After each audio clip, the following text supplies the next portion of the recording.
Салам достор, азыр ВТБ банкка келдик да сделкага. Залоговый үйдү сатып атабыз. Эң мындай эми өкүнүчтүү десем болобу, 7-8 ай болуп калды, уже почти клиент кредитин төлөбөй койгон. Анан банк уже сотко ашып иши. Уже вот үйдү алабыз деп атканда кайрылышты клиенттер мага. Кайрылып уже клиентти тез эле таптык наличка менен. Азыр билесиздер, үй сатыш негизи өтө оор, бирок тем не менее үйдү продажага коюп клиенттерди таптык, жакшы покупательдерди. Анан ушул тема боюнча бир мындай кенен маалымат берейин деп атам да. Эгер кызык болсо жаза кетсеңиздер, бүгүн толук видео чыгарам. Ушул кандай болду, эмне болду, кандай кылыш керек, эмне кылбаш керек деген видео. Мына сделкабыз дагы аман эсен бүттү. Бул жака келатып видео киргиздим эле. Кимге кызык болсо жаза кетиңиздер десем, абдан көп адам жазды. Бизге кызык депчи, ушул боюнча маалымат бергиле деп. Анан бир маалымат берейин деп чечтим. Именно бүгүнкү негизи эле мындай просрочка төлөбөй койгон үйлөрдү сатуу көп эле уже саттык, мындай айтканда. Эми конечно бул нерсени мындай алдын алгыбыз келет, бирок ситуация ар кыл болот экен. Кээ бир адам айтпайт экен, мындай просрочка болуп атат, башка болуп атат деп. Кээ бирки адам вроде бы мындай несерьезный эле нерсе, мелкий эле нерсе деп ойлойт дагы, анан азыр өзүм кылам деп туруп, анан убакыт деген бул өтө берет күндөн күнгө зымыраган бойдон. Анан ушинтип 1 ай өтөт, 2 ай өтөт, уже 3-чү айларда уже мындай серьезно деле принимать этпей каласың да бул ситуациянычы. Анан кийин ушинтип анан дальше адам өзү ушундай да бир нерсеге көнүп кете беребиз го. Акыры уже барып мындай коркпой деле калабыз да бул нерседенчи. Анан негизи банк деле мисалы кредитти төлөбөй койсоң сразу эле алып ушу соттошкону банк өзү деле не заинтересован өзүчү. А бирок эгер төлөбөй койсоң, канча жолу сени предупреждать этсе деле, эскертип, сага чалып, андай аркыны беркини кылса деле, сен ошондо деле кенебесең, мисалы эми кыргызбызды анча мынча кенебей койушубуз мүмкүн дегендейчи кээ бир ситуацияга. Ошондо гана анан сот аркылуу алышы мүмкүн да. Анан жөн эле алып койду деген нерсе жок. Банкка деле бул нерсе керек эмес да. Именно биздин случайын айта турган болсок, бул үйдү мен өзүм алып бердим эле. 4-5 жыл болуп калды уже. Абдан жакшы жерден жакшы үй алып бергенмин. Анан клиенттердин финансовый бир мындай аласа келесесинен ушундай ситуация жаралып калды да. Эми подробно айтпай эле коеюн. Ситуация жаралып калды, төлөй албай калды. 1 ай төлөй албай калды, 2 ай төлөй албай калды. Ушинтип мен азыркы айтып кеткендей, уже дальше уже мындай эмне болот экен, эми өлүп кетсинчи деп, кээде эми өзүбүздүн личный проблемаларыбыз болот жашоодочу. Мындай бала чака, өзүң проблемаң. Адам эми бир постоянно эле уже бир калыпта жүрө бербейбиз да. Кээде настроениябыз жок болот, башка болот. Анан чарчайбыз акырычы бул ситуация чечилбегенден. Анан ошентип 7 ай өтөт, уже 8-чи ай кетти, мына 8-чи ай болуп атат. Банк уже давно үйдү алыш керек эле. Себеби уже давно соттун чечими деле ушу чыгып эле калган да. Приставдарга өтүп эле калган ужечи. Взыскание боюнча. Анан конечно неме дагы пенялар кетип атат. Айына, күнүнө 5000-6000ден пеня кетип атат күнүнө. Бул баягы основной долгду эсептебегенде күнүнө пеня кетип атат.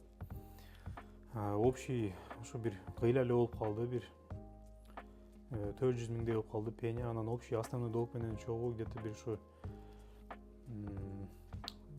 700-800 миңдей болуп калды общий долг. Анан эми биз кандай кылдык? 7 ай дегенде мага кайрылышты. Ушундай Алтынбек, ушундай ситуация болуп калды. Үйдү сатайын дедик элек, же сактап калайын дедик элек деди эле. Мен айттым, биринчи очередьте эле ушу сразу үйдү сактап калыш керек дедим да. Если жөн эле сатып эле ушу кутулуп эптеп эле сатып бир жака кетейли деген максат болбосо, тем более бала чака аркы берки боло турган болсо, сразу эле айттым сактап калыш керек деп. Анан сактап кала тургандын жолдорун дагы айтып бердим. Ошол эле кредитный каникул, там аркы берки да банк менен переговор жүргүзүп, кандай стадияда азыр эмне болду, сразу ошол основной долгту же ошол карыздар менен, ашыкчасы менен, даже штрафной санкциялар менен төлөп коюп, үйдү сактап калсак, ошол эле график менен төлөп кетсек болбойбу деп банк менен сүйлөшсөк, уже чечим чыгып калды. Жок, уже банкта деле ошондой да, бир адам чечпейт бунучу, бул целый комиссия бар да. Бир комиссиядан уже нары өтүп кеткенден кийин уже болду, ол мындай аркага кайтпайт да, бул бири-бирине зависит этпей турган нерсе. Анан кийин сүйлөшсөк, жок, бул аркага кайтарылбайт деди. Единственный случай деди, ошо ишканадан документтер турласаңар деди. Анан ал жактан дагы болбой калды, к сожалению. Анан аракет кылып көрдүк, бирок болбой калды. Анан аргасыз болдук, уже үйдү сатканга аргасыз болдук. 7 ай дегенде объявленияны чыгардык дагы где-то 1 айга жетип жетпей эле, уже 1 айда ровно, по-моему, жетип жетпей бир айга уже клиент таптык. Ошол рыночный средний баада эми өтө понятное дело кымбат сата албайсың, себеби рынок азыр өтө ылдый түшүп кеткен мезгилде азыр рынокчу. Бирок ошентсе дагы биз ылдый эмес, мына средний рыночный баада таптык клиенттерди наличкасы менен.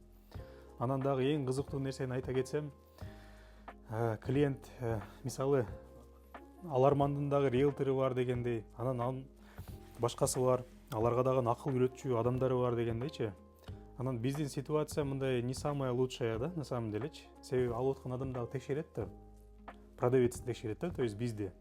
Там карыздарыбыз жокпу, приставтарда карыз жокпу, эчтеке жокпу текшерет. Анан Кудайым пешенебизге ушундай адамды жазып калыптыр.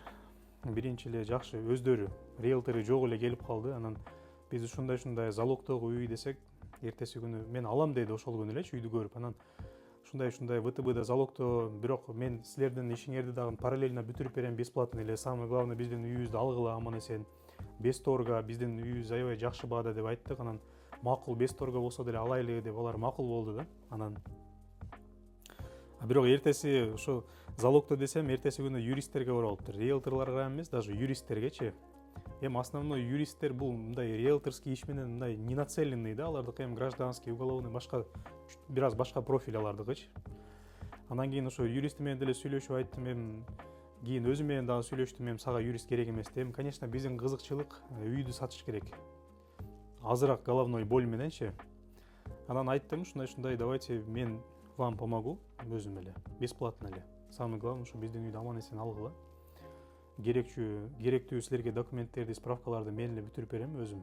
Силер ушул эч кимге услуга бербейсиңер, зато биздин үйдү алып атасыңар дегендейчи. Бизге да плюс болот да бул жерде. Анан ошентип сүйлөштүк, эч кандай болбосо бияктан уже ФССПдан, налоговыйдан уже тоже нарактан плюс ИП болуп, в общем, карыз болуп кетти эле да. Анан кыскасы бизде мындай текшербеген клиент керек болду да бизгечи.